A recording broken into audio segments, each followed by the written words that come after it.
This is Undaunted.Life, a man's podcast. I'm your host, Kyle Thompson. Let's get into it. First of all, then, I urge that supplications, prayers, intercessions, and thanksgivings be made for all people, for kings and all who are in high positions, that we may lead a peaceful and quiet life, godly and dignified in every way. This is good, and it is pleasing in the sight of God our Savior, who desires all people to be saved and to come to the knowledge of the truth. For there is one God, and there is one mediator between God and men, the man Christ Jesus, who gave himself as a ransom for all, which is the testimony given at the proper time. That is 1 Timothy 2, 1-6. Guys, I really appreciate you guys listening into this particular episode of the podcast. Now, here's the thing. I normally tie in the scripture that I read from the top of the episode into the episode somehow. But today's a Q&A episode, and so there's not really a tie-in. There's no really direct tie-in for that scripture. I just read that this week, and I loved it, so I thought I would share that with you. And the other thing is, guys, this is an interesting episode for me. It's not really going to make any difference to you, but I just want to explain. This is the last time that I will be recording live in my studio for the foreseeable future, right? So I'm recording this. So if any other news comes out, I'm recording this on the 7th. This is Monday, the 7th of February. But basically, I'm going dark. I've been working my tail off since about November of last year so that there would be no disruption in the podcast, because my wife is, Lord willing, going to be giving birth to our second son, Elijah, in the middle of February. We're expecting he might come a little bit early, but I basically wanted to be available from the end of February through the beginning of April in case anything went wrong with baby or mama, or if anything needed to if he came early or any of those types of things. But I didn't want you guys to miss out on anything that was happening with the episodes. I've been releasing Tuesday and Thursday for a while now. I didn't want to mess that up. And so we've got a bunch, and I mean a bunch of amazing podcasts already ready to go. Most of them are interviews. A lot of great books are coming out here the first and second quarter of the year. And so that is going to be all squared away, but I'm not going to physically be doing this for a while. So the next time you hear me, it'll be cool for me, but not as cool for you. But did just kind of want to let you guys know that. But if you guys would not mind as well, please pray for the Thompson family. Every time you have a baby, it's an exciting time, but it's also a little bit of a stressful time. Even if everything goes to plan, you have the sleepless nights and, the bickering, and everybody's got a short fuse, and that's just kind of what happens. And my wife and I feel like we learned a lot after our sweet baby James was born, but it just wasn't a fun time for us for a very long period. And I think we missed out on some of the sweetness of that time period. So we're trying to make sure that we don't do that with Elijah this time around. But guys, your prayers are absolutely, absolutely appreciated. And also, just one thing I wanted to mention as well. Since I will be going dark for a while, I will be checking my email. So I know a lot of you guys have reached out even here recently about men's events that you're going to be doing, whether they're conferences or kind of one-day events, and you're asking me to come and speak at those events. So I'm booking up my calendar for this year. So if you guys want me to come speak live at your event, just let me know by going to Undaunted.Life/speaking. Okay, so that applies to me speaking live in a 1 or 2 day event, or me speaking on your podcast. So those are the ways that you can get a hold of me, just Undaunted.Life/speaking, or you can just shoot me an email to info@Undaunted.Life. Okay, now guys, in this episode, we're going to be getting into a lot of stuff. Now, here's the thing I will tell you as well, just kind of give you a peek behind the curtain. I gather the questions from you guys for these Q&A episodes, and I gather them over months and months, and then I kind of pull them out and put them together and get them ready for you guys. But whenever I put them into the bank for, when I'm going to go record, I forget some of the questions that are going to be there. So I don't have these long prepped answers for these things. A lot of this is kind of off the cuff, but we will be getting into a lot of great stuff on this podcast. We're going to be getting into the drama with Joe Rogan and Spotify, which is seemingly changing by the day, the Freedom Convoy in Canada. We're going to talk about Tom Brady, who just retired, and whether or not he can actually be considered the GOAT of all sports, or even just quarterbacks in general. I've been asked about advice to newly married men, the worst bourbon I've ever had. And if you stick with us to the end, I think this is a very important question. I can't remember how it was posed, but it made its way to me. I'll give you info as to whether I think Jesus would have gotten the jab. And I have to say the jab, because the moment you say any other way, anything other thing that's considered close to the C word or the V word or any of those things, then everything gets flagged. So we're going to get into all that, but I will work on that here towards the end of the show. And as always, if you guys want your questions to potentially be answered on a future Q&A episode, you can DM me the questions on any of our social media platforms. I will tell you it's a lot easier for me to get to the Instagram DMs, or you can shoot me an email to info@Undaunted.Life. So there you go. Spent 5 minutes of the podcast just kind of setting everything up, but here we go. Let's launch in and we're going to get right into it.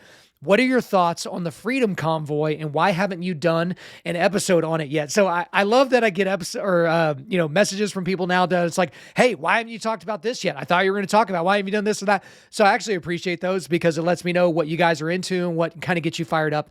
And so the reason why I haven't done an entire episode on it is partially because of all the prep I've been doing, working towards the end of February, getting all of these interviews. I mean, just to let you guys know, in about a 3-week span, I think I'm doing like 11 or 12 interviews, and all of those require books to be read and a lot of prep. If you like my interviews, I don't just go in there half-cocked and just kind of start firing off questions. I really go in there with an idea of the narrative that I'm wanting to kind of spin for you guys. So that's kind of why I haven't done an entire episode on it.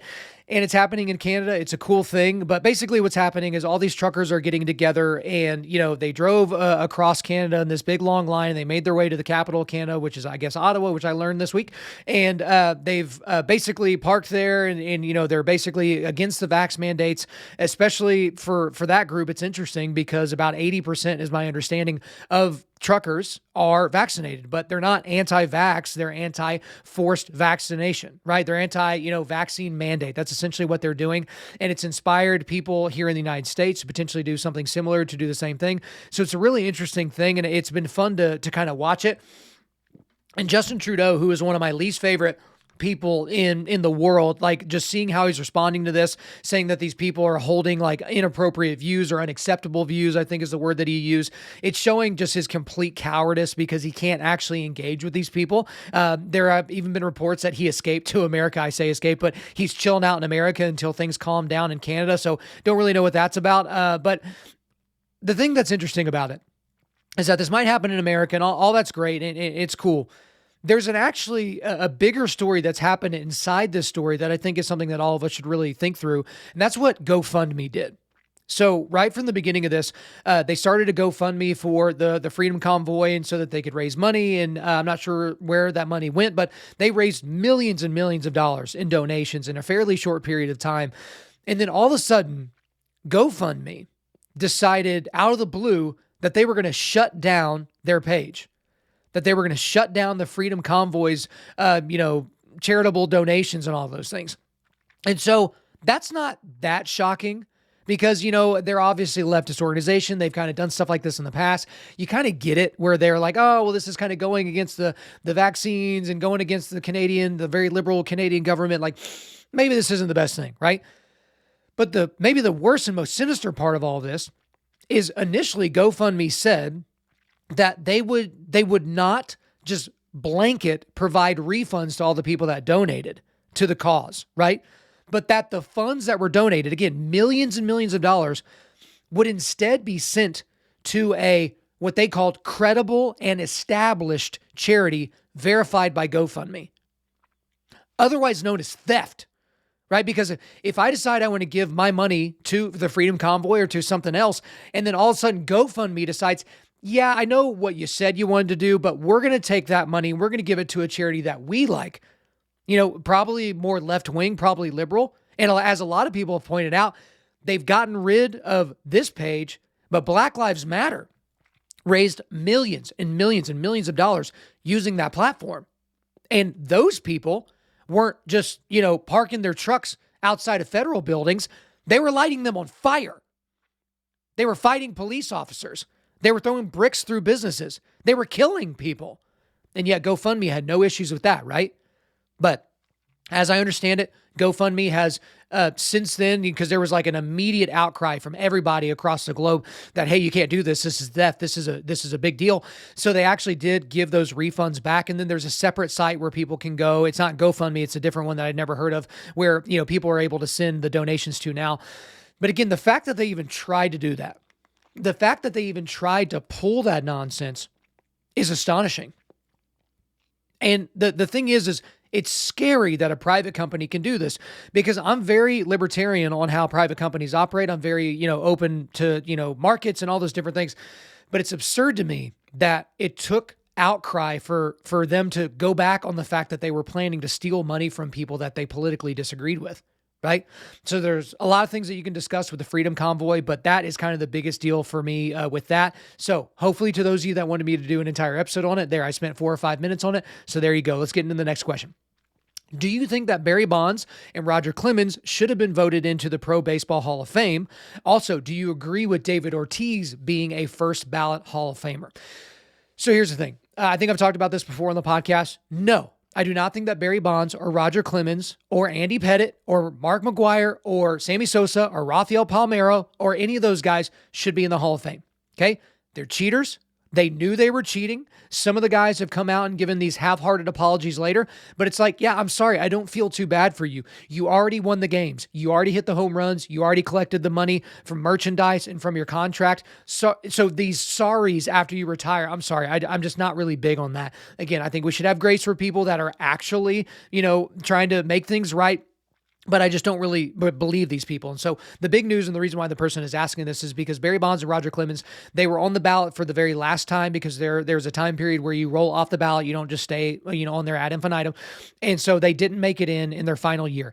Now, they still have the ability to be brought in. There's like a Veterans Committee and a Hall of Fame committee that could choose to bring them in. There have been people that are like, hey, we could have a steroid wing and, talk about the steroid era and Bonds and Clemens and McGwire and Sosa and all those guys could be in it. But I don't really know that that's really possible. There had been growing support for Barry Bonds and Roger Clemens being in there. And a lot of people, the arguments of those two is like, well, they would have been Hall of Famers anyway, even before they started doing steroids. But you can't just say that. Roger Clemens is kind of iffy. Barry Bonds is most definitely a Hall of Famer before he started juicing. But then they decided to do that. And they decided to lie about it over and over and over as they were collecting tens of millions of dollars. Okay. So no, under no circumstances do I think that they should be in there. But the thing that you also have to think about is there are guys that are currently in the Hall of Fame that's very likely use steroids, right? The one off the top of my head is Pudge Rodriguez, which I was a huge Ivan Rodriguez fan growing up because I grew up, Rangers fan when I was in elementary school before I knew better, right? And so the thing is Ivan Rodriguez, he was very, very squirrely. Anytime that he was asked about it, he got enormous at certain points throughout his career. Jeff Bagwell is another one. Again, these are not guys that we have, positive tests for, but these are guys that ballooned up around the same time all these other guys were ballooning up. Jeff Bagwell and Pudge Rodriguez are both in the Hall of Fame. Okay. But now let's get to David Ortiz. So David Ortiz, DH, considered by many people to be the greatest designated hitter of all time, played for the Expos early in his career, and I think the Twins. And then he played for the Red Sox, and that's where he became a legend and helped them win 3 World Series titles, 2 of which were over my St. Louis Cardinals, so screw them forever. But the thing about David Ortiz that people forget about, and they're just shocked when they hear this, he tested positive for steroids. We have a positive test from 2013. The test results were supposed to remain anonymous. It was part of this big thing that baseball is trying to do to clean up the sport, but the names were leaked. So his positive test was in the same batch as the positives from Alex Rodriguez, Manny Ramirez, Sammy Sosa, and then, the ultimate supervillain of all this, Barry Bonds, right? So we look at guys like A-Rod and Ramirez and Sammy Sosa and Barry Bonds, and we're like, yeah, those guys shouldn't be in the Hall of Fame. But somehow David Ortiz becomes a first ballot Hall of Famer? Help me understand that. There are baseball writers that never voted for Barry Bonds and Roger Clemens that put David Ortiz on their first ballot as a Hall of Famer. Help me understand that. Is it because he's funny? Is it because it's Boston? Is it because he helped break the curse? Is it because all the heroics from the 2004 ALCS? Is that why? Because if we're being consistent intellectually, David Ortiz doesn't get in either. And yet here he is a first ballot Hall of Famer. And this comes to all these different things. You have a lot of these people like, oh, here you are moralizing. Oh, they did things and they cheated. But look, it's about baseball and people cheat all the time doing this or that. And aren't contact lenses cheating? Because that's a performance enhancer. Isn't icy hot cheating? Because shouldn't that, help you with your recovery? The thing is this is a private club. The Hall of Fame is, right? Voted on by these people that know a thing or two about the game of baseball. It's usually these beat writers that have been on the beat for a very long period of time. You don't just decide you're going to be a Hall of Fame voter someday. It's the same thing as the Heisman. So if the Heisman decides, if that, committee or whatever decides that O.J. Simpson can no longer be part of the club, then they can't be part of the club anymore. So the fans can say whatever they want to say and his supporters can say whatever they want to say. But no, they're taking the Heisman back and they're melting it down and they're getting rid of it. The same thing is true with the Hall of Fame. This is a private club. This club has standards. And I understand Ty Cobb is in the Hall of Fame. That guy's murdered people before. There's some horrific people that personally that are in the Hall of Fame. But the thing about it is cheating on your wife as a baseball player, right? That doesn't have anything to do with your on the field accomplishments, right? That's to deal with you being a sinful, horrible person, sinning against your wife, sinning against, a judgmental and all-knowing and all-powerful God, right? So that's not a good thing, but we're just looking at baseball. The big difference with people being jerks or sinful beings outside of baseball and off the field is that doesn't directly affect the game. Whereas somebody abusing steroids so they can throw the ball faster or recover faster or hit home runs farther, that does directly affect the game. It affects the outcome of the game, and it affects the true essence of the game, which is that it should be fair, a fair competition. Why did everybody freak out when the Houston Astros did the whole thing where they were stealing signs, using cameras, using signals, and doing the trash can thing? Is because it was unfair. Aroldis Chapman, who I am no fan of because he beats up women, when he got that home run hit off of him by Jose Altuve that sent them to the World Series, the Astros to the World Series, when he knew what pitch was coming, he hit it on an off-speed pitch, right? This is a guy who throws 104.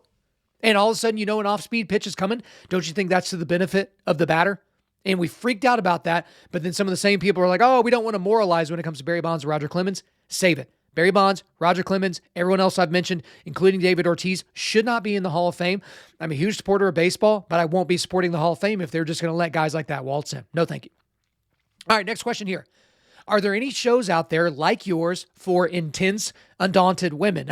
So I've gotten this question a lot. Oh, and I just never really addressed it on the Q&A podcast. I'll get it from women. They'll DM me or they'll email me, or it'll be husbands and wives that listen to the podcast together. And they're like, yeah, I know, because the overwhelming majority of my audience is men, and I don't do this podcast with women in mind at all, ever. But the thing is I don't know of any. I really don't. And the reason is because that's not my target audience. Right? So someone even in our Sunday school was like, oh, they were looking for some podcast recommendations for a woman that's getting out of a bad relationship. And it's like, I'm like the podcast guy. So guys are like looking at me and it's like, I don't listen to those. I've gone through before and I've talked about on my best podcast episodes, the podcasts that I listen to. Almost every single one of those is very much so targeted at men. They have mixed audiences, but they're targeted at men. So to those of you wanting, an intense podcast for women, if you find one, and you like it, send it to me, right? I want to check it out. I'd love to hear that. I'd love to be able to refer people to that direction in the future. But in terms of that, I encourage women, if they want to listen to this show, that is totally fine. I'm glad to have you. I know some women personally that I find to be very, very awesome women, and I'm glad they listen to this. But again, I repeat, if you're a female listening to this right now, I don't make this podcast for you. I'm so glad you're here. I'm so excited that you're a part of what we're doing here, but I don't make any of this for you. Okay? I make this for the men. But if you get value out of it, more the merrier. Let's keep it going. All right, next question here. What are your thoughts? Here we go. What are your thoughts on the drama surrounding Joe Rogan and Spotify? Okay, so considering the schedule and everything on the podcast, I didn't think I was going to be able to get to this. That's why I released that video. I did like a 5 or 6 minute video on Instagram with my initial thoughts. But even since then, it has continued to go completely crazy. So I'll try to give you the best and most accurate rundown of everything that's happened if you have been living under a rock and not been exposed to the Joe Rogan stuff. So Neil Young, who apparently is a famous musician that, only people that are in nursing homes ever listen to anymore, he came out and he said, because Joe Rogan is spreading misinformation on his podcast, mainly referring to the interviews that he did with Dr. McCullough and Dr. Malone, I want all my stuff taken down from Spotify. right? So Spotify's like, okay, I don't know what they make off Neil Young. Do they make, $10,000, $20,000 a year off of his stuff versus the tens of millions of dollars they're making by the fact that Joe Rogan is on their platform? So Spotify essentially said, yeah, we're so sorry you feel that way, but if you want to take your music off, that's up to you. So Spotify didn't take his music down. He chose to take it off. And then there were a bunch of other geriatric rockers that decided to, be in league with Neil Young and that they were going to, want their stuff taken off as well. And then we see that Spotify announced that they were going to now be putting warning labels on any of his episodes that discuss COVID. So I know that there were the ones where the entire episode was about COVID, but I think they were even going to do that on ones where if he's talking to a comedian and they flow on it for about 5 minutes, they were going to put it on those as well. So I thought that was absurd. I thought that's ridiculous. They're treating Joe Rogan's podcast like it's a packet of cigarettes. So I don't really know what that was. But here's where I think the entire situation started to unravel. And I'm putting the blame squarely on Joe Rogan as this pertains. He recorded a video on his Instagram and he quasi-apologized to the people that he hurt. I'm using major air quotes for those not watching me on YouTube, for those that he hurt. Oh my gosh, I hurt these people. So the positive things he said is like, look, I have tried to present both sides. I had on Sanjay Gupta and then I had on Dr. McCullough. But then he went against his own reasoning by saying, I probably should have more people from the other side, from the pro-vaccine side, after I do these interviews with these other controversial people. And so he's playing into the left's narrative, into the woke mob's narrative, the cancel culture narrative, that all of a sudden we need to be talking to more people from the other side. Even though the people, Dr. Malone and Dr. McCullough, are two of the most respected people in their fields, two of the most accomplished people in their fields. And yet we should have on some other person. Like, I would love for Dr. Fauci to go on a show, even though he never would. I'd love to have Jen Psaki go on a show, even though she never would. But he gives this, basically apology. Some people's like, oh, it's not an apology. That's what it was. He said, I'm sorry for those of you that I've offended or that I've heard. And then he's like, hey, I'm just a podcaster. He kind of does this thing to where anytime he gets into hot water, he's just like, oh, I'm just a meathead. I'm just a podcaster. Oh, you can't listen to me. And yet he demands people listen to him on his show and to take his opinion seriously. So it's kind of like he's speaking out of both sides of his mouth. He told this story about how much he loves Neil Young and blah, blah, blah. And, how he didn't want to hurt his feelings and, all these different things. So Rogan basically goes out there and apologizes. He says he agrees with Spotify about putting the warning labels on his own content, which I thought was absolutely shocking. I couldn't imagine it. But then we see a few days later, it was almost like it was built out to be this way. Spotify had taken down, my initial tweet that I saw had mysteriously taken down 70 of Joe Rogan's old podcast episodes, 70. And then it was 75. And then it was 100. And then the last I saw, it was 110. And I'm like, okay, what's happening here? And then we see the headlines. The headlines say, Spotify removes old JRE episodes because of Joe Rogan's use of the N-word. Now, when you see that headline, you automatically assume that Joe Rogan was at a bus stop screaming at a black guy, calling him the N-word while wearing a white pointy hood. That's what you would assume happened, because there's no context provided. And even in some of these articles, you get the headline and then you click on the rest of the article and they've buried the lead. You can't find any other context.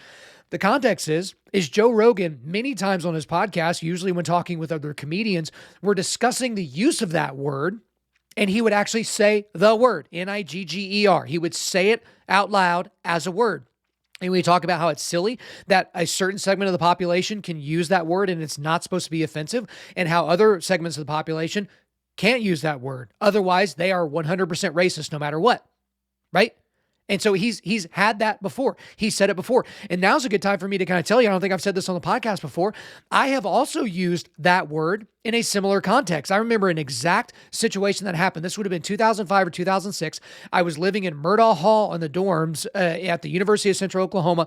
And our hall director, who happened to be a black guy, which shouldn't matter, but happened to be a black guy, he was there. We're in the lobby, and there was probably about a dozen students, and that we were having an intellectual discussion, an academic discussion about the use of that word. And there were some people that were making stupid comments, which is, how is it different saying it with an A at the end or an ER at the end? And why can you say it? Why can't I say it? And that's how they were talking. Whereas I was trying to actually say, hey, that word initially didn't mean what we think it means today. Right? That's not how it was used. But that is a word that was co-opted to try and harm people and to hurt people. And during that discussion, I used that word while we were discussing the word. and other people in the group that were white and other people in the group that were black and of other colors were using the word as well. We weren't just throwing it around haphazardly. It was part of an academic discussion. And guess what? When I said the word out loud as part of the discussion, none of the black people were like, you terrible, rotten, horrible racist, right? Like I wasn't kicked out of school. They weren't offended in the least bit because they understood the context of what we were doing. We were just talking about the use of the word. And we were talking about the etymology of the word and where it came from and how it had evolved over time, right? So if someone's like, oh, Kyle used the N-word, that would be the headline. But then they're ignoring everything else that is the context, which is the same thing here that's going on with Joe Rogan, right? He was never calling, never once that I've seen or heard, was he calling a person of color the N-word in order to demean them by any stretch of the imagination. And he said this before, and other people said this before, when you're listening to music, especially hip hop and rap music, and the N-word is just part of the music, you're just singing the words and you're not even thinking about it. You're singing about bitches and hoes and all these other different things and these horrible things in these songs, right? And you're okay with it all of a sudden. And sometimes that word comes out, right? That word just comes out and all of a sudden it's like, oh gosh, like where did that word come from, right? But again, context matters. It matters if you're singing an old Dr. Dre song and as you're singing it, the N-word comes out of your mouth versus referring to somebody in a demeaning way, in a separatist way, right? Go back to James 2, in a way that is separating people off and segmenting them, which is sinful. And so Spotify took these episodes down. We haven't heard whether or not Joe Rogan was okay with it, but he did another apology on Instagram about, oh, I'm so sorry. And, I used the words in this way, but I know now that was wrong and blah, blah, basically playing into the narrative that if you are of a certain skin pigment, if you have a certain amount of melanin in your skin, you can or can't say certain words. So Spotify 100% is censoring Joe Rogan's content. Remember, Joe Rogan has said 100 times on his podcast since going over to Spotify, they've never messed with my content. They never tell me what to do. I never have discussions with them. And then look where we are. And here's the thing. They are 100% censoring his content by getting rid of it. That violates free speech, but they're a Swedish company. So they don't give a crap. They don't care about free speech. They don't care about the Bill of Rights. They don't care about the United States Constitution. But here's the other thing that people need to recognize with this Joe Rogan situation. Spotify has been doing this from the very beginning to Joe Rogan. Okay? Because when they brought his catalog over, which was, over 1,500 episodes at that point by the time he went over to Spotify, tons and tons of episodes, they deleted old episodes when they moved him over to the platform. Specifically, they deleted interviews with Alex Jones. I think they deleted interviews with Milo Yiannopoulos and some other folks. So they did this from the beginning. Joe Rogan was not unaware of this. He was aware that they had done that. So to those of you that are shocked that they're removing his episodes now, did you know they had been removing them already? They had already removed some. And as time goes on, how many more are they going to remove? Because guess what he's also done on the podcast that no one's talking about yet? He's used the F word in reference to gay people, right? Fill in the blank. He said that before, the short version and the long version. And as with almost every single person on the planet that has used that word, they're not referring to a gay person in a demeaning way. They're usually referring to another heterosexual male and calling him that as some sort of diminishing of his masculinity, right? Which in a lot of ways, being a homosexual is. It's an unbelievable disruption of the creation order, right? And it's a sinful lifestyle to lead out and to live out. And so that's another shoe that's going to drop is that, okay? But guys, this is what happens when you apologize to the mob. The moment Joe Rogan did that initial apology, which it was on Instagram, they were chumming the waters. Like he provided chum in the waters for his own potential demise. Because the moment you apologize to the mob, they will never forgive you. These are not grace-driven people. They have to destroy you. They have to squash you. And you gave them the opening. Because guess what would have happened if Spotify and Joe Rogan from the beginning gave him the Johnny Cash middle finger and said, you know what? I'm not racist. I'm not spreading misinformation. Like, this is BS. I'm a guy that's doing a podcast. I'm trying to figure things out. I'm having intellectual conversations with people over 3+ hours. Give me a break. Screw you guys. We're done with this.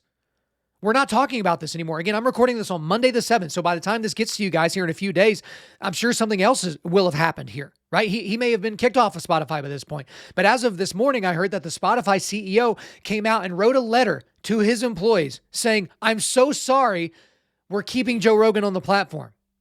We're keeping him on the platform. I'm sorry, but we're going to spend $100 million on marginalized people groups to make sure their voices are heard. Goodness, this is a dumpster fire, an absolute dumpster fire of a situation. He's trying to keep his number one horse, Joe Rogan, right? Again, Spotify needs Joe Rogan way, way, way, way more than Joe Rogan needs Spotify, right? So they're trying to keep their main horse happy while at the same time trying to appease all their woke purple-headed nerds that work for him. How's this going to play out? I think you all know how this is going to play out. Like, people are going to go on strike inside Spotify. People inside there are probably going to do things to try and hurt the show. Joe Rogan is probably going to start self-censoring, which is almost better than cancellation, which goes to the last point, and then we'll move on from the Joe Rogan stuff. If the woke mob can cancel Joe Rogan, they can cancel anybody. That is the reality.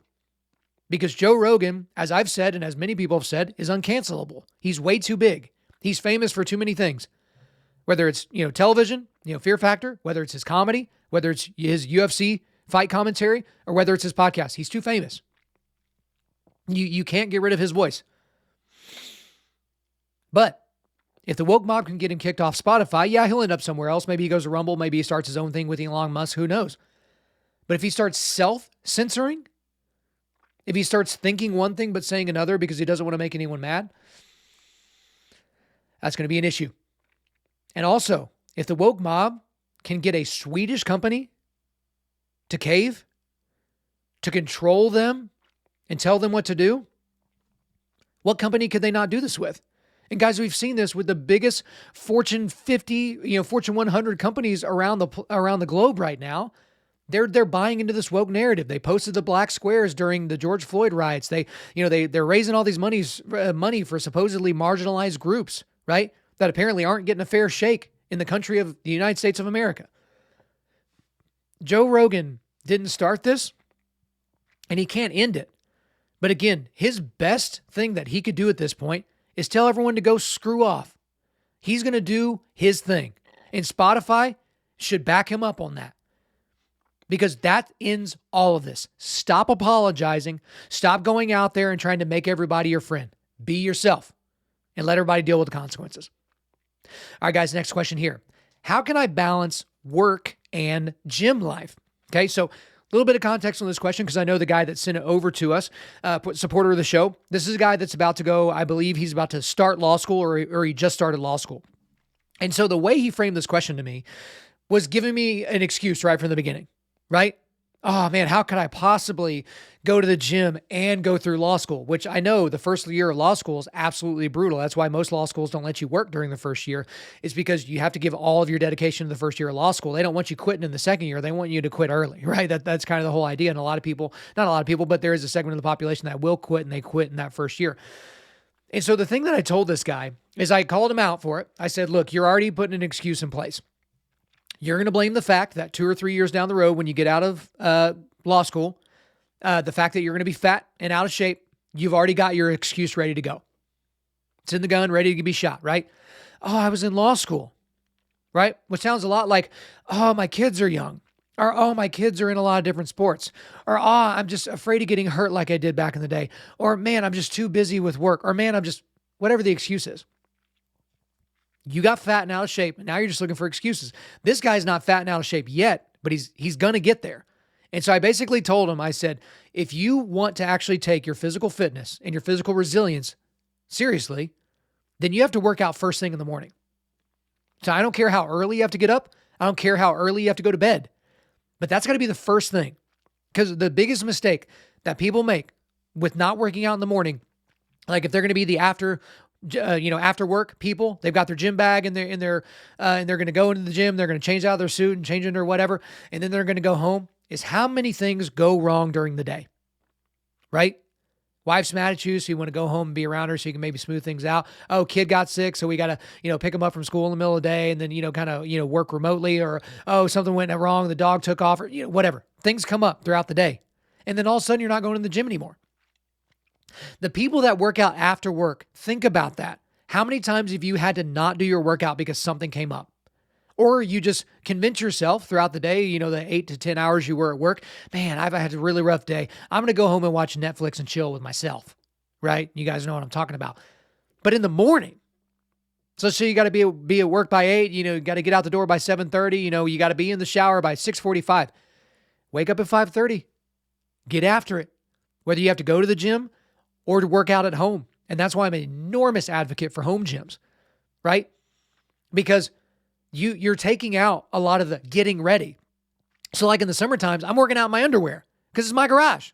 I'm working out alone, right? It's hot in there. And so like, I'm just going to work out whatever I've got on, right? But you can't do that in a normal gym. You got to get clothes on. Some people take a shower before they go to the gym just in case, they walk by the gym hottie and they don't want to give them the stank walk by or whatever. Like I get it. But at the same time, like a lot of these people, if you just rolled out of bed, put your shoes on and walked into your gym in your garage, that's an amazing thing. And I know not everybody has a garage.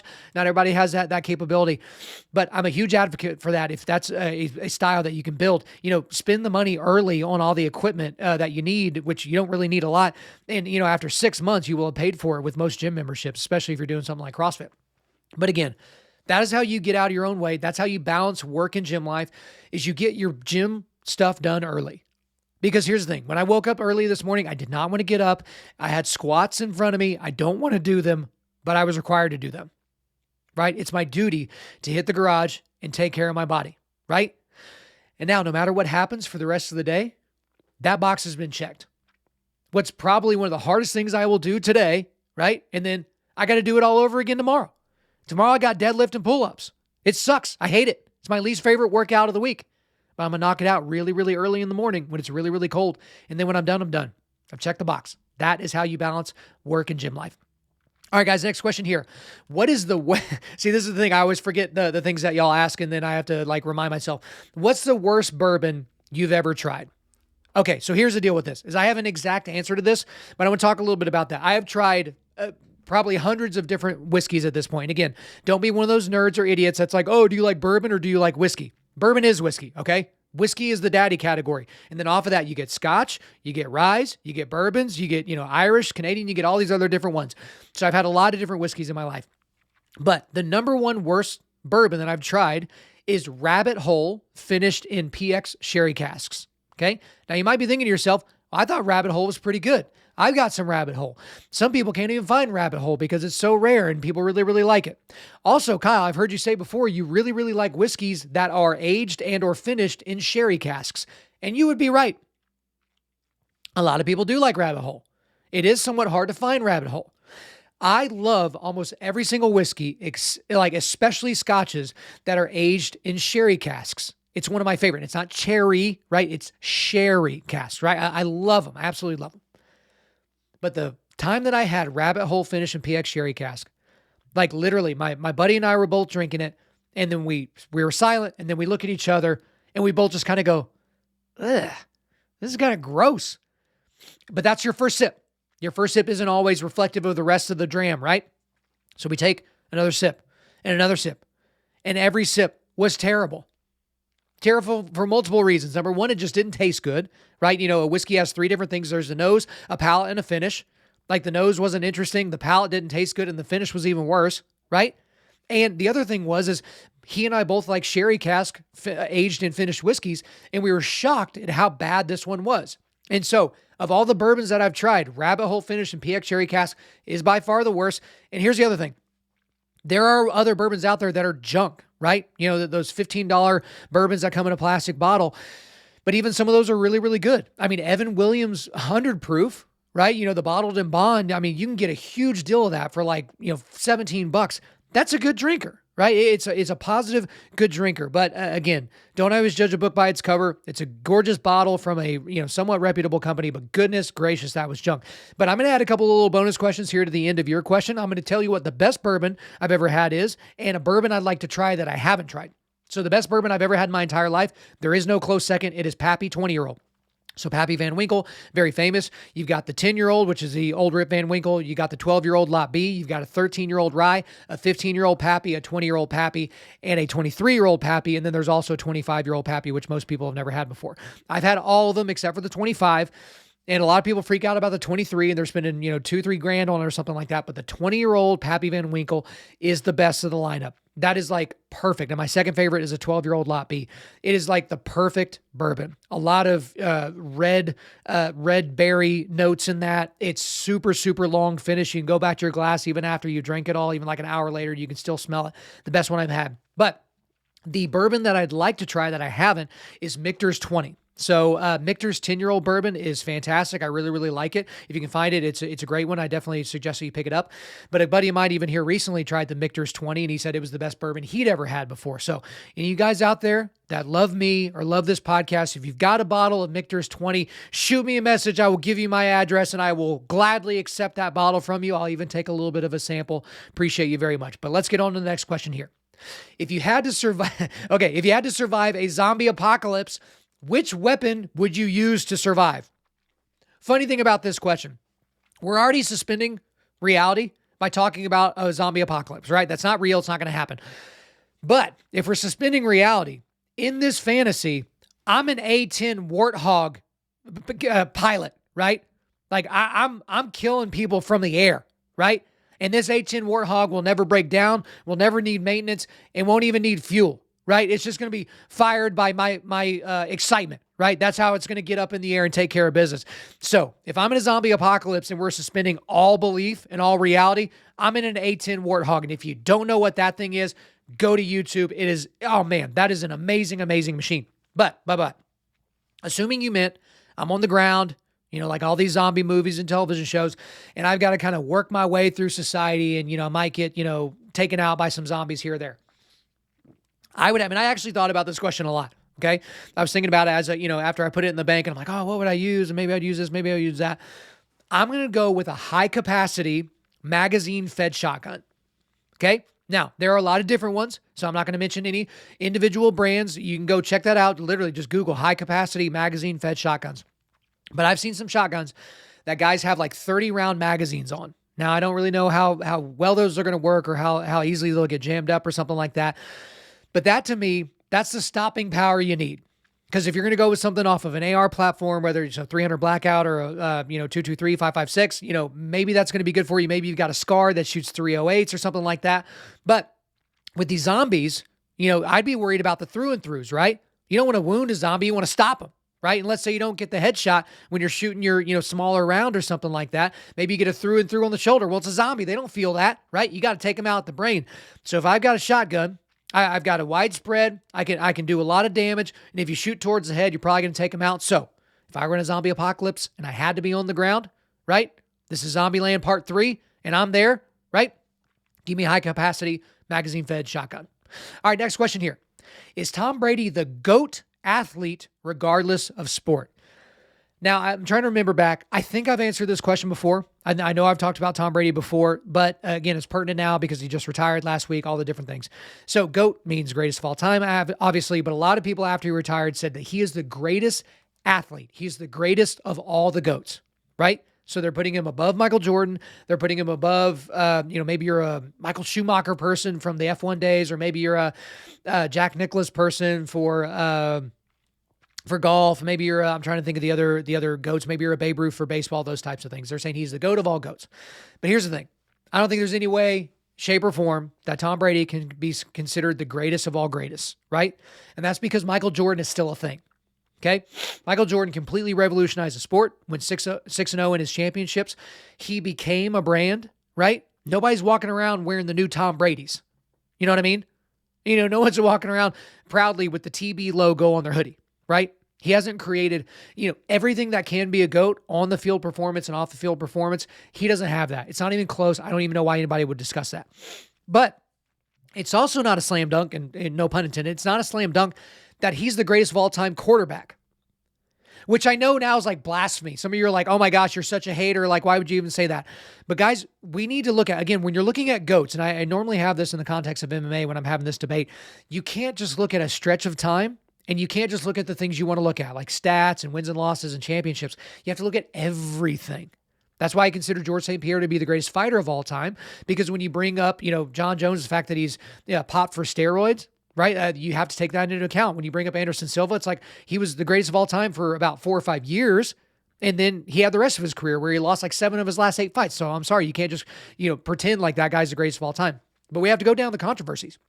First of all, there's Deflategate, which again, I didn't think was that big of a deal, but he was deflating footballs, in cheating. He was literally going against a rule so that he could have a better grip on the ball so that he could throw it better. He was cheating and he knew he was cheating. Okay, so there's that. Then we also have Spygate, right? The Patriots were videotaping other teams' practices and their walkthroughs. They got caught on multiple occasions. And it was interesting. Tom Brady was undefeated in the playoffs until they found the Patriots' videos and found their videotaping schemes. And then he was closer to 500, right? Or, I mean, not super close to 500, but he started losing games, right? Started losing just regular playoff games and started losing Super Bowls all of a sudden. But now we need to go through some of the stuff that led directly to Super Bowl wins for him. Again, he has 7, 6 with the Patriots and 1 with the Tampa Bay Bucks. There was the Tuck rule game. Okay, so he shouldn't even have been in the Super Bowl in 2001 because of this very, very obscure rule. He fumbled the ball. They called it, a tuck rule. They changed it to an incompletion. All of a sudden, they beat the Raiders. They go to the Super Bowl. Shouldn't even have been in that Super Bowl. Then in the Super Bowl in 2003, the Carolina Panthers should have won that game. They had just scored late in the game. And then the kicker for the Carolina Panthers, inexplicably, for the first time, I think the entire season, kicked the ball out of bounds on the kickoff, which means the other team gets the ball on the 40-yard line, their own 40-yard line. And so they drove, 30, 35 yards, put themselves in field goal range. They kick a field goal, and there you go. The Patriots win the Super Bowl. The odds of them winning the Super Bowl, if they had kicked it out of the back of the end zone and they started at the 20, went down very, very considerably. So there's another one. Then he lost twice to Eli Manning, right? So a lot of people will be like, all right, well, Eli's not really considered one of the greatest, but lost twice, once as an undefeated team. So you have to take that into account. Then you have the epic level bonehead decision from Pete Carroll whenever they were in the Super Bowl against the Seahawks in 2014. You're on the 1-yard line. You have one of the most dominant, if not the most dominant running back in the league at that time, and you decide to get cute and throw a slant route and you get picked off, right? They had 3 chances to get 1 yard on the goal line with one of the best running backs at that time, and they decided to throw a pass. Right? So he should have lost that Super Bowl as well. And then also you go to 2016 and the historic collapse of the Atlanta Falcons. I forget how far the Atlanta Falcons were up, but it was the biggest collapse in Super Bowl history. Now, with all those, you might say, well, yeah, Kyle, but he still had to do stuff. So Tuck rule, yeah, but he still had to go to the Super Bowl and win. Yeah, sure. Carolina Panthers guy kicked it out of the, he started on the 40, kicked it out of the field of play, kicked it off the sideline. But he still had to drive and get them in field goal range. Yes, I understand that. Epic level boneheaded decision. But, he had to drive them before the Seahawks drove to get them in a position where they could win the game. And also, yeah, I know the Atlanta Falcons stopped scoring points, but, Tom Brady had to lead the Patriots to actually scoring those points. And I get all those points. But when you take all that into account, is Tom Brady really that much better than Joe Montana? The answer might be yes. I'm very sympathetic to arguments that he might be. Is he that much better than any of the other great quarterbacks? The problem is the sheer number of wins in the big games. Peyton Manning doesn't have those. Ben Roethlisberger doesn't have those. Johnny Unitas doesn't have those. None of these great quarterbacks, John Elway, Dan Marino, they don't have these big wins in these big games, right? So I understand why people would say that he's the greatest of all time with quarterbacks. If pressed, I would probably have to eventually agree with that, even with everything put in. But if not, if you caught me on an off day, I'd probably say Joe Montana is still the greatest of all time. Okay? But this idea that he's somehow the greatest of all time in all of sports, I mean, it's absolutely ridiculous. Let's get into the next question here. What are your thoughts on the father that tracked down and murdered the man that sold his daughter into sex slavery? Okay, now I know I've talked about this one before, but I can't remember when it was. I know there's a lot of new listeners to this audience, but essentially what this father did is his teenage daughter was basically kidnapped by her boyfriend at the time and sold into sex slavery. Okay, so not only did this dad find his daughter and get his daughter out of sex slavery, he tracked down the boyfriend and murdered him, right? Pretty gangster. It's the movie Taken in real life. And I'm not going to spend a lot of time on this one since, I know I've talked about this before on this podcast. But man, every dad out there, especially with a daughter, you get it. You're not having to suspend reality or suspend relief too much or believe too much to really understand how you would want to do the exact same thing, right? Do the Taken movie like you're the one saying, I have a particular set of skills and I will find you and I will kill you. But again, he tracked down this guy and he murdered him. So as horrible as that human being is, he didn't deserve to be murdered like that, right? He deserves probably to spend a whole lot of time in jail, maybe the rest of his life in jail. But again, Deuteronomy 32:35, vengeance is mine and recompense for the time when their foot shall slip, for the day of their calamity is at hand. Their doom comes swiftly. And if you're like, that's just Old Testament, that's Old Covenant. Well, we see that in Romans 12:19 in the New Testament. Beloved, never avenge yourselves, but leave it to the wrath of God, for it is written, vengeance is mine, I will repay, says the Lord. So that wasn't that dad's life to take. It was his life to protect with his daughter. And I think he did his best up to that point to do so. But no, I can't be down with the fact that this man murdered him. I can say that I understand it. I can say that if somebody sold one of my sons into sex slavery and I was able to even the score, I can't even guarantee that I wouldn't be the one to do the same thing that this guy did. But to kidnap a guy, put him in the trunk of your car and stab him to death, that's a hard one, but I think most of you get it. All right, next question here. Do you listen to Wolves at the Gate?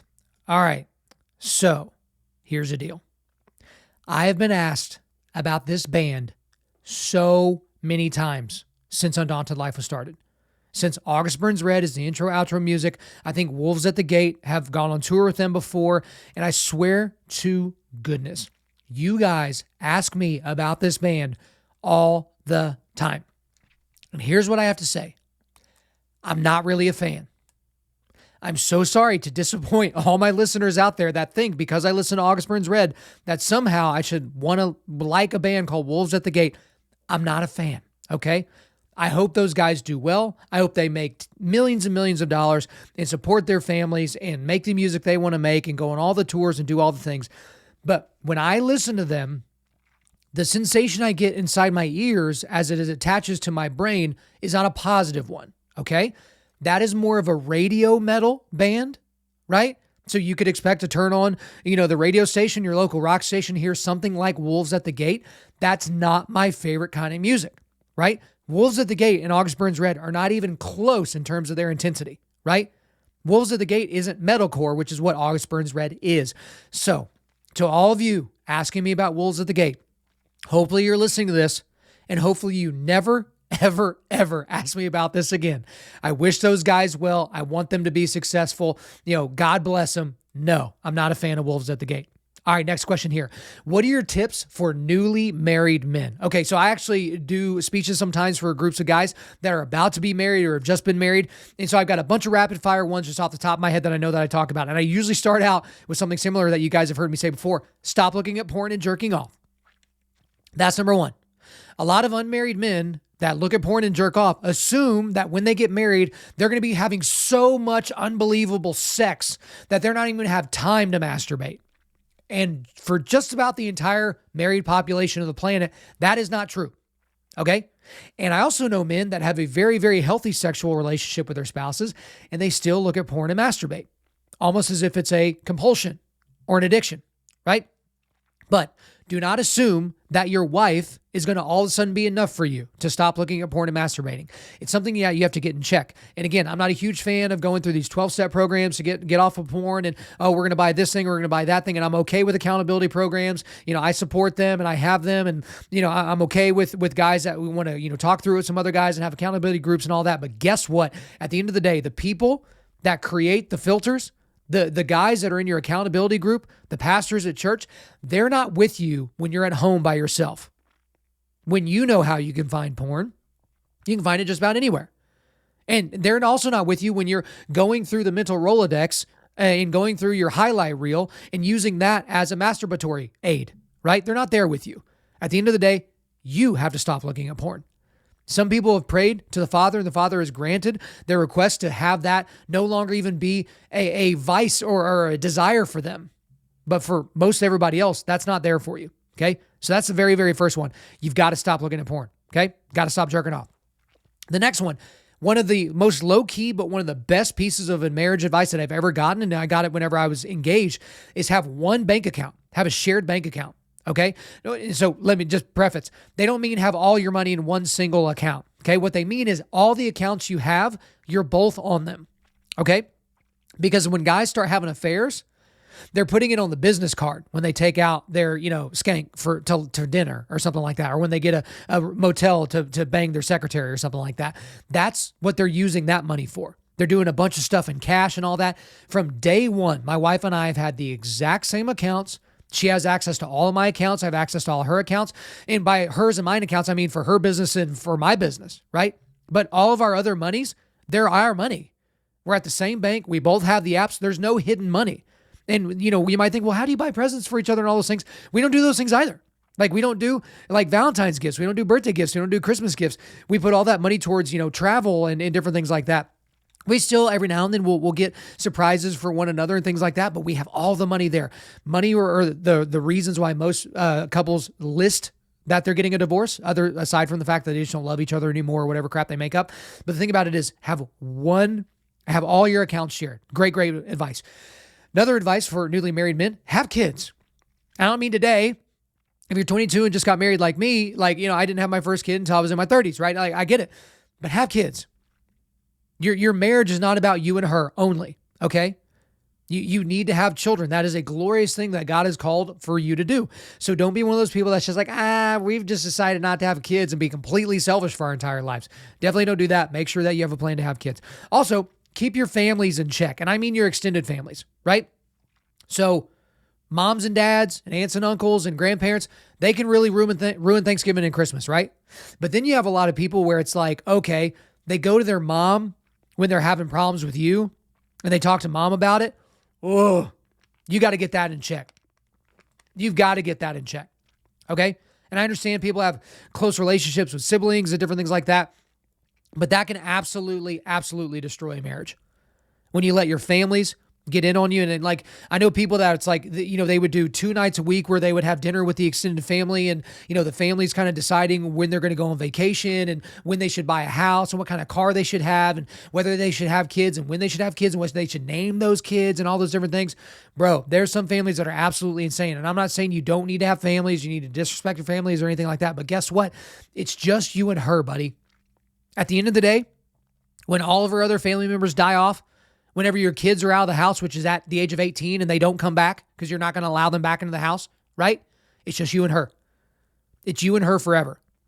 We are given marriage between one man and one woman to be the reason that we can have a way to understand God's love for us and Jesus' sacrifice for the church, right? For his people. So you have to keep your families in check. Also invest in your marriage. If you want to read books together, read books together. If you want to go through the 5 love languages, do that. If you want to go to a marriage conference, invest in your marriage. It's shocking the amount of guys that will spend money on workout equipment and on, fantasy football, draft information. You're going to spend $20 for this extra special information, or go to this class about Bitcoin or, whatever the thing is, but they don't spend a dime on their marriage. They're not reading books themselves. They're not investing the time or the money in the marriage, but that's something you absolutely have to do. I was going to go into some other things, but just kind of a rundown of those again, like stop looking at porn and jerking off. Make sure you have access to all the accounts. Both of you have all the access to all your money. Have kids. Keep your families in check. Invest in your marriage. I think those are really good tips to start. And then, they kind of go off and splinter off from there. All right, next question here. What is your favorite type of workout and what is your least favorite? Okay, favorite workout and least favorite. That's actually kind of a hard one for me to answer because believe it or not, even though I talk about it all the time, I hate working out. It's not my favorite thing at all. I just told you, I did not want to wake up this morning and do squat. There's nothing fun about squat. There are people that see a barbell, oh man, and they get excited. They're like, oh my gosh, I could just put weight on that and I could put it on my back and I could squat it and then I could sweat and it'd be a lot of fun. If I could just snap my fingers and have all the bodily and physical benefits of exercise without having to actually do it, I would obviously do that, right? It's not like I'm hiking through the mountains and seeing the views. I'm staring at my wall while I'm squatting. I'm staring at the floor, while I'm deadlifting. It's just whatever. It's a problem, right? And for those of you you stare at the floor when you deadlift, that's not the right form. I stare at the floor initially, and then I move my eyes up. I have really good deadlift form. Shut up. But if I had to kind of break it down, in terms of my favorite types of workouts, if I'm knocking out a workout, I do like HIIT training. Right? Some of those where it's as many rounds as possible in 20 minutes to where it's 5 pull-ups, 10 push-ups, 15 air squats or something like that. I kind of like those because when you're done and you're pumped up and it's like 20 minutes and you're absolutely destroyed. Whereas some guys spend 2 hours at the gym and I mean, they're not getting any work done. I could say probably my least favorite type of workout. I don't like running distance. Typically, I keep my runs under like a 5K or under. Like distance running has never really been a long thing. I think my longest run I've ever done in my life is maybe 7 or 8 miles. Like I just never really see me doing a marathon. Just the level of training that you have to put into just running for hours. It just doesn't really seem that exciting to me. I'd rather run sprints. Sprints is actually another one of my favorites. I really do like running sprints because you get destroyed and you only have to run like 10 of them and you're like absolutely destroyed. I don't like deadlifting. Deadlifts scares me, but it's something that I do. Even last week, I kind of, let my form go on one rep of the entire workout and kind of tweak something. I've had to deal with that for the last week. So not really a big fan of deadlift, but there you go. Again, I don't really like working out. It's just something that I do. But for you guys, you don't have to have a favorite workout. You don't have to have a least favorite workout. Just work out. I don't care what you do. I don't care if you ruck. I don't care if you run. I don't care if you do CrossFit or any of those different things. Just don't be a douche and talk to me about CrossFit all the time. Like if you're going to do that, but aside from that, just do whatever is good for you. All right, next one here. Would Jesus get vaccinated? Okay. So here's the thing about this one. I remember this coming up. I think it came up with someone on Twitter. I think someone wrote a blog about it and blah, blah, blah. And I did no prep on this question because I just literally below this question, I just have the word flow, right? And so I'm just going to figure this out as I go. Would Jesus get vaccinated? So there's, I guess, a lot of things to consider with that question. The first is that he's the Son of God. So there's probably some magical healing, so here's the thing that I would say is like he had the magical healing at his disposal, but also he was a man at the same time. He was fully man and fully God. I can't recall off the top of my head anything from the Gospels where we describe Jesus being sick. That's not to say that he never was sick, but I don't know. Like we don't have anything from Scripture to be like, oh yeah, he had the sniffles and he went to Peter and Peter burned some sage and rubbed some honey on his nose, or I don't know. Like we don't have that from Scripture, but I'm assuming that he was sick at different times. I'm assuming he did some form of medicine or some sort of medical treatment. I assume that, but I don't know that to be the case. But what I do know is Jesus was 33 years old when he died. And so if we know anything about COVID, we know that this is not something that affects, 33-year-olds that are in shape, 33-year-olds that aren't obese. We don't have any indication that Jesus had cancer or diabetes or lung disease. So COVID was not really going to be an issue for Jesus of Nazareth if he had gotten it. He very likely would have gotten mildly sick if he ever even showed symptoms at all. But in terms of getting vaccinated, a lot of people would say, well, Jesus is concerned about the greater good of humanity, so he would obviously have gotten vaccinated. I just don't really know that to be the case. I think Jesus would have very much so been allowing of people to do what they felt was right, because there's not really a mandate in this specific aspect, not with other aspects. I'm not saying Jesus would say do whatever. I'm not a universalist or any of those types of things. But this is one of those things where it's kind of up to you. It's whatever you feel comfortable with.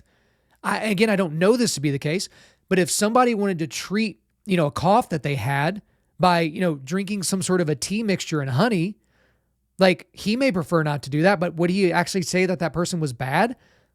Like, I don't think getting the vaccine or not getting the vaccine is a sinful thing. Right? Either way. And so Jesus was wildly concerned about the hearts of man and about sinning against his Father. Right? So he was grace and truth. He always called people out for their sin, but he didn't destroy them for it, right? He gave them a pathway to redemption. But again, I just don't really see, it's certainly not a salvific issue, whether you decide to get vaccinated or not. It's a decision that you make for your own personal health.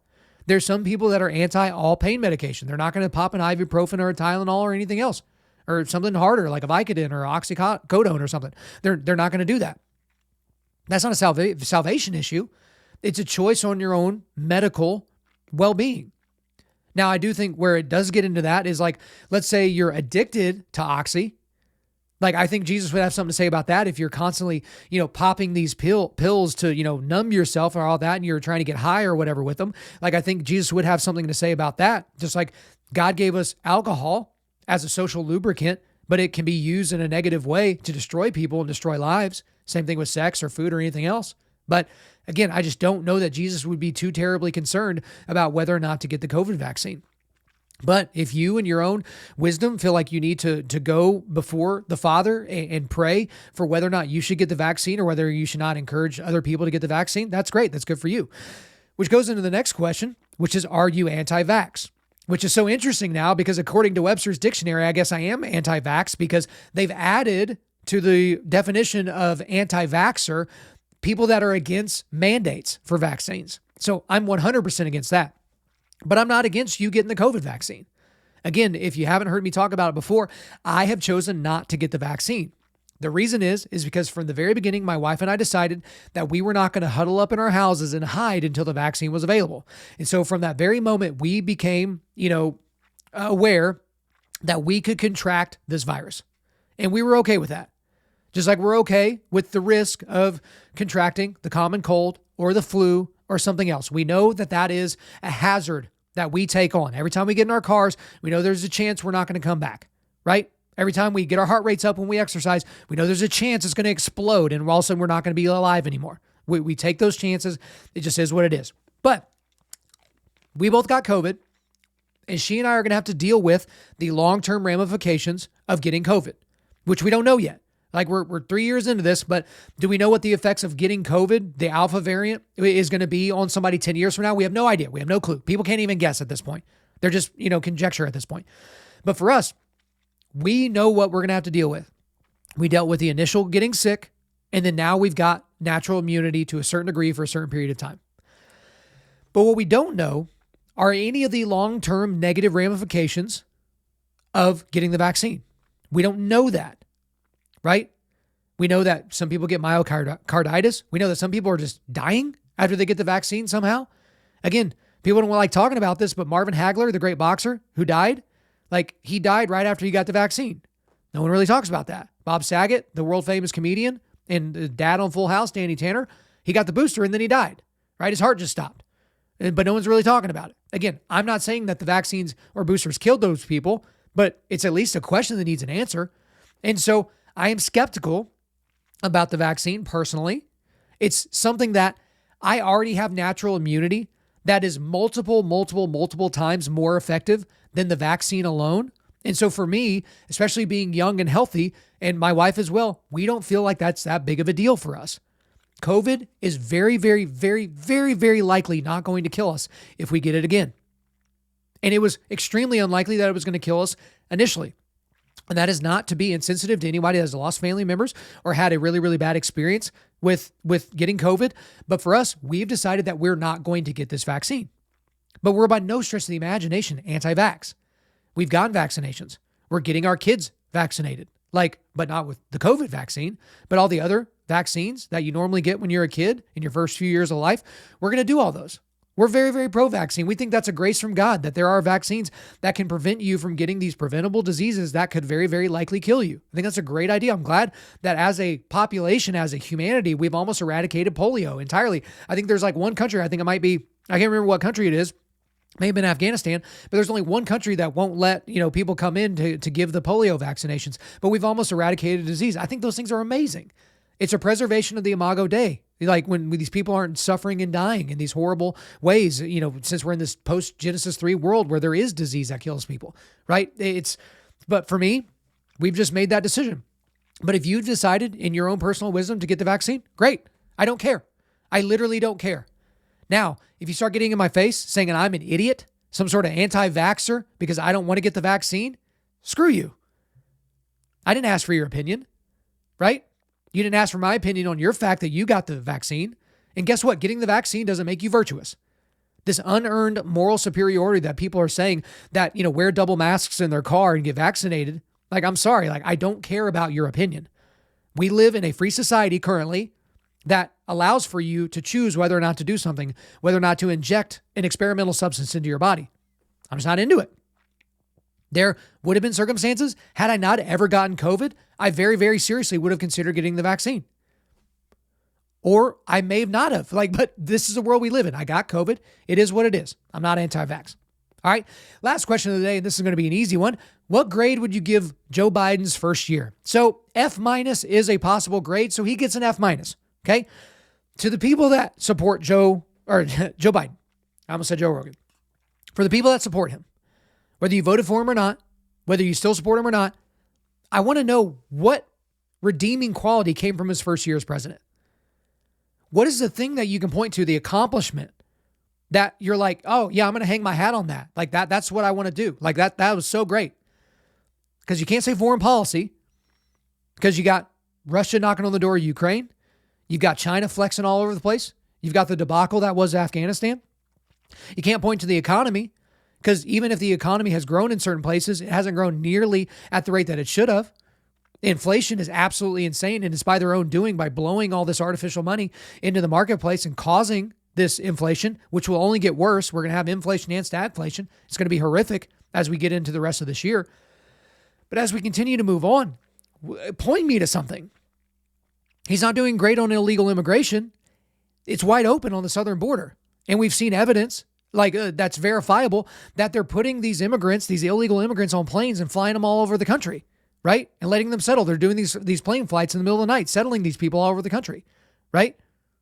Like taxation is going to be going up. Like we're going to see the rise in the Fed interest rates. Like point to something. What are we hanging our hat on? Because if it's, well, he's not tweeting mean things, is that it? Is it the fact that he's just not Donald Trump? Because this guy isn't with it. And again, I'm not going to make fun of this man for clearly having dementia, for forgetting what he's saying in the middle of a sentence, for being late to almost every press conference because they're injecting him with some magical medicine so he can get up there and not completely just vomit all over himself with stupid words. The guy's not with us, okay? He's not running the show, but he is the figurehead of the administration. But again, even if I was doing the most CNN or MSNBC or Vox or New York Times read of this administration, what are you excited about? Are you excited about the fact that he's discriminating against an entire swath of the population because he said that he's going to pick a black woman to be the next Supreme Court justice? And the thing is like, if a black woman happens to be the most qualified person that you want to put on the Supreme Court, great. I have no problems. Put an alien on there, put a giraffe on there. As long as they're qualified to be a judge, that's what we want. But is that what you're hanging your hat on? This guy made a promise that he was going to have a black woman, that he was going to racially pick somebody and segment the population. I'm going to pick a black woman to be my vice president, a woman of color, and then I'm also going to put a woman on the Supreme Court. I think Joe Biden, it loves the smell of his own farts, and what he wants them to smell like is that he's going to be, when he dies, which will probably be here soon, he wants to be known as this guy who did all these incredible things. That he was better than FDR, he was better than JFK, he was better than Barack Obama, that he was the man. He was the guy that put the first black woman on the Supreme Court. He was the guy that did this thing. He was the guy that got rid of this and added that. He wants to be this person of substance and of grandeur, and it's just not there for him. He's a turd. Even when he had all of his mental faculties for all these decades that he was in Congress, he was a turd. He was an obscure politician that no one knew about until Barack Obama plucked him from that obscurity so that he would seem like more of a moderate, which Barack Obama is not. So again, for the first year of Joe Biden being in office, I can't point to a single thing that's positive for this country, right? And I think it's going to be an absolute bloodbath as we get to the midterm elections, and we'll just have to see where the rest of it goes out, but F-. All right, guys, that is the end of the Q&A. And guys, again, I'm not going to be talking to you for a while there. I'm so sad. I know.